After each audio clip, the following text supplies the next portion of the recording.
In this video we'll see an example of configuring a basic IP using Linux IP stack. So if you see the previous video, I have mentioned how to make this configuration as well as how to install the virtual machine. I'll share the links below. You can follow that steps, then you can come to this step. So I have 23, 24 and 25. It's a virtual machine. So I have opened that here. This is 23, this is 24 and this is 25. And here I have two interfaces. So this is 1.1 and 2.2. So it is 1.1 and this 3.2. So that's how I have configured. So if you want to know how to configure, if config enp0 is 9 and give the IP. I have already given. So you have to assign the IP address. So like this you can assign IP address 1.1, 1.3 in this VM1, and in VM2 you can assign 1.2 and 2.1. You can refer this diagram 2.1 and 2.2. So in this here you have 2.2 and 1.2. So that is how I have configured 2.2, 2.1. Then you can go to VM3 and VM3 has 3.1 and 2.2. So same way I have configured 3.1 and 2.1. So once you configure this, it will start pinging. First we will see how it is pinging and then I will explain how it is working. So you go to config 09. So ping 1.1.1.2. So see it's going. So it will be reached in this VM2. So if you want to check whether it is reached here, you can do a TCP dump -i.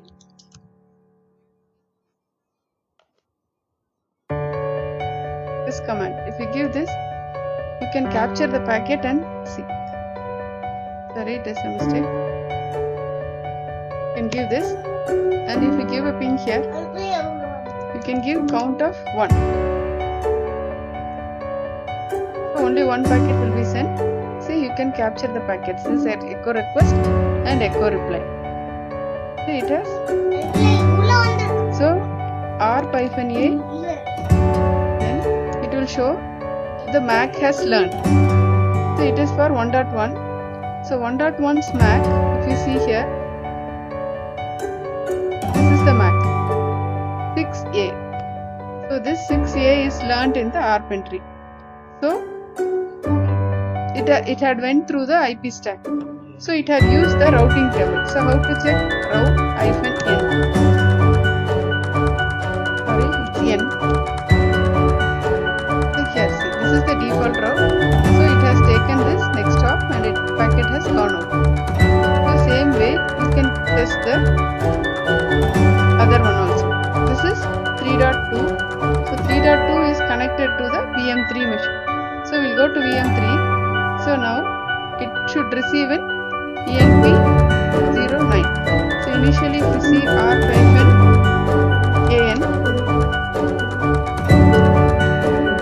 so actually you will not have any of the ARPs. This is CB. You can see here there is no CB. CB is there because I already tried it.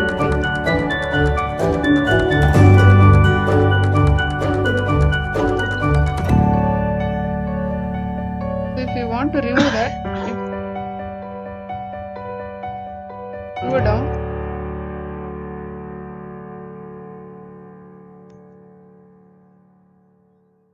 It is removed.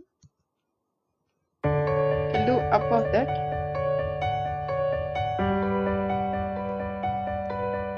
So now also it will not be there. Now only if I send packet IEN using this command.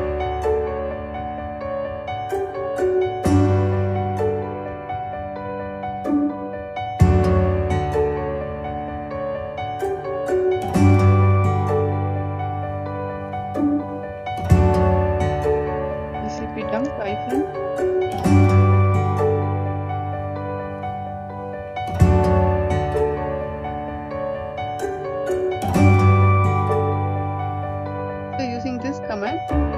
wait here, and now we'll send a packet from here with a count 1.